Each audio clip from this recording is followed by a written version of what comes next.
Shalom, shalom! Falando hoje sobre falácias e verdades sobre dinheiro.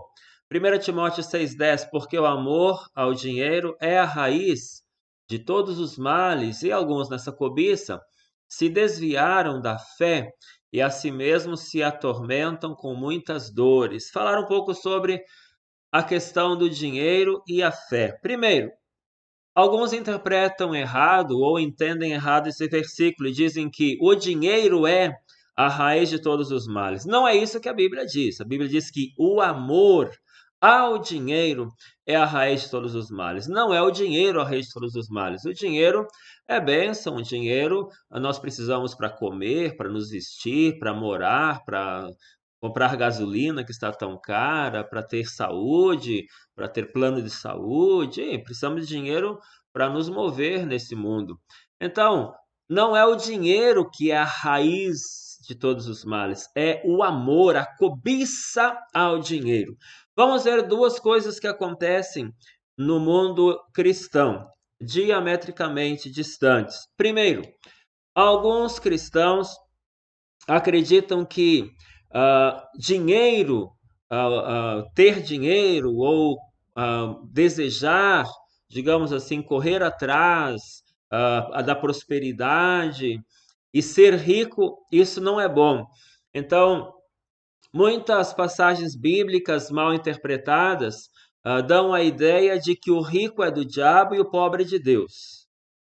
Passagens como, por exemplo, que Jesus disse a respeito do jovem rico que não negou a sua riqueza, isto é, não tirou seu coração da riqueza para seguir a Jesus, quando Jesus disse, vende tudo que você tem, dê aos pobres e me siga. Ele não fez isso, então Jesus disse que era difícil para um rico entrar no reino dos céus, mas não porque o rico ou pobre tenham algum tipo de diferença diante de Deus, porque Deus não faz acepção de pessoas. O problema que Jesus identificou no jovem rico é que ele era tão apegado à riqueza e aos seus bens materiais que ele não tinha capacidade de abrir mão de bens materiais para seguir a Cristo. Então, ele preferiu as coisas deste mundo à riqueza do mundo vindouro. Porém, a Bíblia está cheia de informações sobre finanças, dinheiro. A Bíblia fala, por exemplo, que Salomão era o homem mais rico da terra, né? E ele foi um servo do Senhor, e a Bíblia exalta a riqueza de Salomão, a glória de Salomão, a beleza de tudo que Salomão tinha. A Bíblia fala que Abraão era muito próspero, que seu filho Isaque ficou riquíssimo. A Bíblia fala também sobre a riqueza de Davi, que tinha muito ouro, muita prata e deixou para a construção do templo muitas dessas coisas. E, enfim, a Bíblia, no geral, fala que riqueza é bênção do Senhor. Quando fala sobre o povo de Israel ir para a terra prometida, que eles teriam casas boas, que eles teriam uma boa estrutura, que sua família seria próspera, tudo isso é bênção de Deus. Agora, quando a pessoa coloca muito amor no dinheiro, aí que vem o problema. Quando coloca um amor exagerado ao dinheiro digamos assim, paga qualquer preço para ter mais dinheiro, aí que vem o problema. Aí a Bíblia fala sobre o mamon. Mamon é esse amor exagerado de dinheiro e também era tido como um falso Deus. Aí Jesus disse: ninguém pode servir a Deus e a mamon. Ninguém pode servir a Deus e às riquezas. Então, mamon tem a ver com aquela pessoa que é tão apegada ao dinheiro que ela faz qualquer negócio pelo dinheiro. Ela não tem problemas, às vezes, em deixar de servir a Deus para ter mais dinheiro. Bem, há esse problema de uma visão errada sobre a riqueza, sobre a questão da prosperidade. Deus quer que nós prosperemos e não há um amor maior de Deus pelos pobres em relação aos ricos. Todos carecemos da glória de Deus. Todos precisamos ser salvos pelo sangue de Cristo derramado na cruz.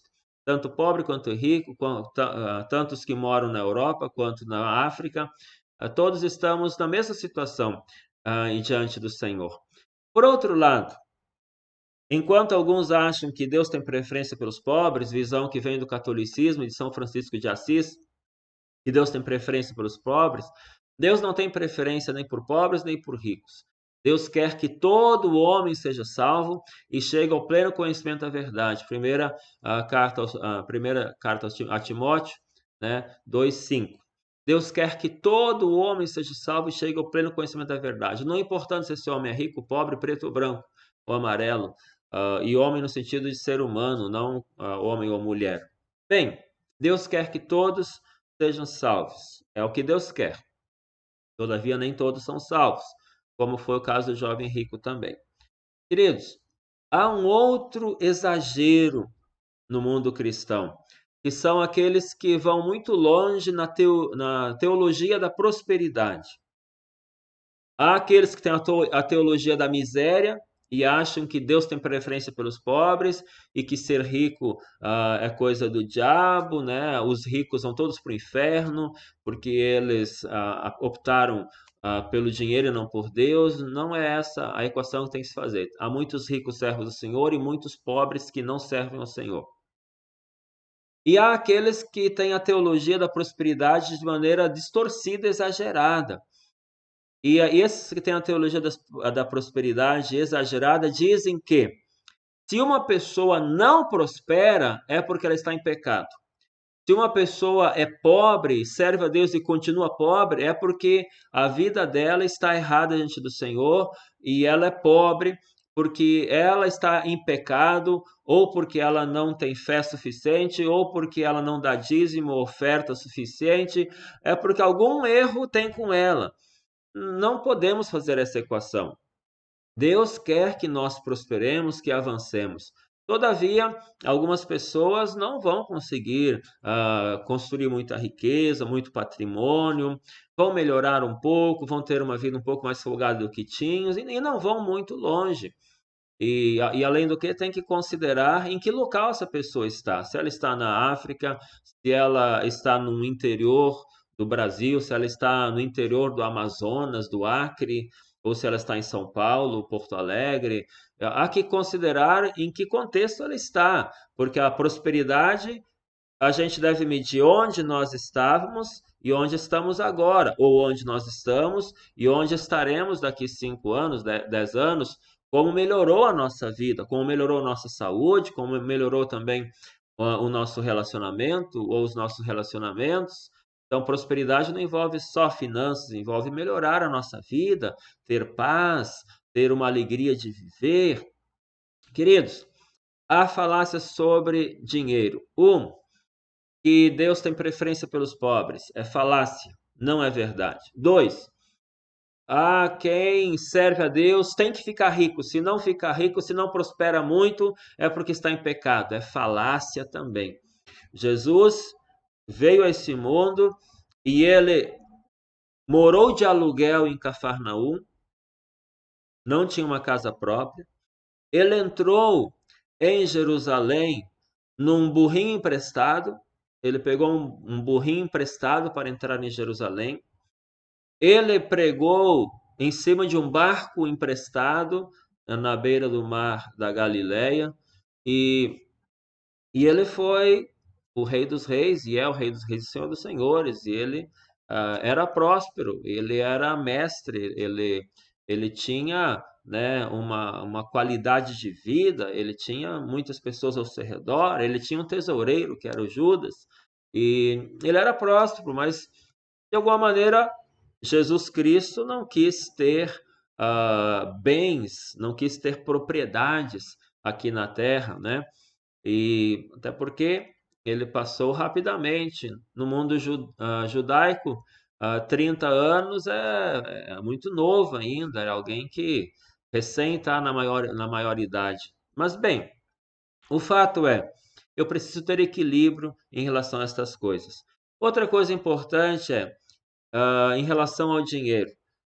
O nosso dinheiro também é semente, ou são sementes. Eu posso plantar, isto é, eu posso semear no reino de Deus e colher mais. Eu posso semear e colher mais. Por isso a Bíblia fala sobre dízimos, ofertas, fala também sobre as primícias. Então, a nossa finança, ela deve melhorar de onde nós estamos. E se você está servindo a Deus um tempo, você deve ter visto melhora de onde você estava e onde você está agora. O desejo de Deus é que a gente avance, prospere. Todavia, cada um tem sua história, cada um tem a sua maneira de gerar riquezas. Então, não se compare a ninguém, apenas creia que Deus quer que você esteja melhor a cada ano, esteja melhorando de vida, de condição de vida, e busque essa prosperidade no Senhor. Não fique com a falácia de que você vai ser sempre pobre, e nem fique com a falácia de que você tem que ser rico. Simplesmente creia que Deus quer prosperar a sua vida, que Deus quer nos prosperar, nos levar além de onde nós estamos. Amém? Vamos orar em relação a isso? Pai, nós oramos agora para que cada vida que está acompanhando este vídeo possa entender melhor a questão das finanças no teu reino e possa avançar, e possa também semear e possa colher muito em nome do Senhor Jesus. Ajude aqueles que estão em carência extrema. Ajude, Senhor, aqueles que estão necessitados, precisando muito. Ajude, Senhor, e ajude-nos também a ajudá-los, que possamos ter consciência, que possamos saber e possamos ajudá-los em nome do Senhor Jesus. Que um possa ajudar o outro na irmandade da fé. Oramos, Pai, pela prosperidade do Senhor e que cada dia, cada mês, cada ano possamos estar melhores, avançando na prosperidade, na questão das finanças, em nome do Senhor Jesus. Amém? Você crê que você vai prosperar, vai avançar a cada dia? Não caia em falácias na área financeira em relação ao dinheiro. Deus quer que a gente avance. Não somos obrigados a ficar pobres, nem somos obrigados a sermos ricos. Nós podemos e devemos avançar. Shalom, shalom.